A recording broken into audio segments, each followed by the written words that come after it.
Hello, everyone. A lot of the conversation about the war in Ukraine revolves around getting Ukraine some help. I think, understandably so, Ukraine's allies are feeling a little bit guilty, especially after the stunt pulled by MAGA Republicans in the U.S. House of Representatives, which we already know had cost some Ukrainian lives, including civilians, including children. So, President Biden has been actively campaigning in the international arena to get other countries to pick up the slack. There is a G7 summit going on today, and so Biden and Zelensky are using this opportunity to put the war front and center, particularly since we have some important World War II days right around this time. We just marked 80th anniversary of D-Day. June 22nd is actually the date that Ukrainians are very familiar with. That was when German troops crossed the Soviet border. And the remarkable part was that Germany and the Soviet Union initially were supposed to be allies. They had a peace treaty. Read about this. It's very interesting how that happened. So, Soviet Union was completely unprepared for the attack, and anybody in Stalin's administration who tried to warn about Germany accumulating troops and running rampant in Europe was imprisoned and or executed. So, like I said, the attack day comes on June 22nd, and that was in 1941, marking the beginning of what in Soviet history was known as the Great Patriotic War. For Ukrainians, this was indeed a very tragic day because, of course, they have a direct border with Poland, and that's where the Germans came in from. So Ukrainian cities were the first to be bombed. Ukrainian and Belarusian were among the first ones to take the brunt of it. Ukrainian border patrols were the ones who were the first to be killed, and so on and so forth. And a lot of Ukrainian people died in German concentration camps. So this is the time in Ukraine for remembrance, for grief. A lot of families were affected. And of course, with the war going on, we're all reminded that people are still dumb and they still have wars. This report is on NPR, talking about the possibility of intensified military action. And I think what we're looking at right now is basically to see whether or not Ukraine will be able to finally go on the offensive. And I hope they will.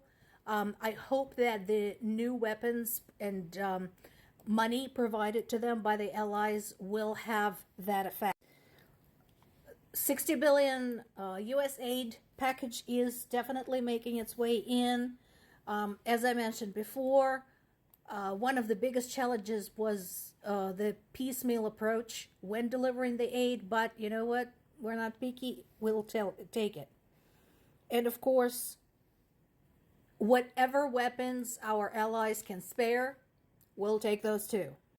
Speaking of which, this is where the G7 summit becomes truly crucial. We have everybody at the table. This is the financial project that has been in the works for some time, and I spoke about this multiple times over the last, I want to say, 5 or 6 months. But as you all know, there is a ton of Russian assets frozen all through US and Europe as we speak. The amount is substantial. I think the total amount is 300 billion. I just can't remember whether it's dollars or euros. in any case, it is an astronomical amount of money. So, Ukraine has been arguing to just have this money given to Ukraine in its entirety. What they're working on right now at the G7 summit instead is using the interest. So leave the principal alone, but use the interest to generate loans for Ukraine and do it that way. Personally, I don't think they should be loans. I think they should be grants, but that's beside the point. We'll see. Not a bad approach, and I'm sure it hurts in terms of Russia's attitude toward this, because they're not going to get this money back. I don't think they will. As of yesterday, Russia's currency stock market had closed, and nobody knows when it's going to reopen because of the sanctions. There is no trading currency in Russia anymore. Literally.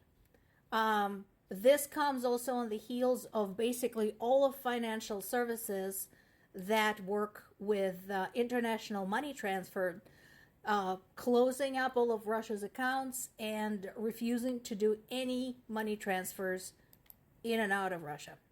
So, hit him where it hurts. Hit him in the pocketbook. But of course, all of those things, although positive for Ukraine, don't change the fact that the war still continues. At this point, we still have rolling blackouts. And according to specifically the group within Ukraine's government that is looking at the reconstruction costs for Ukraine, right now, roughly half of the core Ukraine electrical infrastructure has been destroyed. So think about all of the major electrical disasters in your part of the world. We've had them in US, we've had them in Europe. Remember that. Now imagine that going on for more than just a day or more than just a week or two, but going on and on and on for months. That's what's going on in Ukraine right now. To add insult to injury, and this is another thing, we talked about it, wars are very bad for the environment, and as of right now, Russia faces $32 billion bill for carbon emissions from the war in Ukraine. This includes, destroying buildings and some construction materials and metals being released, pulverized and released into the air. Includes the explosion of the Novokakhovka Dam, other damages, the minefields, etc., etc. It is an extensive list. Of course, the big question is going to be how are we going to collect? And then there is this. So this is not widely circulated. I knew about this story because I have other connections outside of the United States and because I follow sources that are beyond the regular news sources. So you will find these like in Financial Times and Bloomberg, etc. So what's going on here? Basically, a company in China bought a huge 2,000-ton load of refined copper from Russia and never got it. The investigation is underway as to what exactly happened to it. The preliminary look into this indicates that it was recorded as much cheaper granite and ended up potentially in Turkey. I don't know whether it's going to change China's mind overnight, but it is to be kept in mind that China is one of the biggest consumers of copper in the world, and Russia is one of the biggest suppliers. So they just swindled their partner. Maybe China needs to think about this. More to come.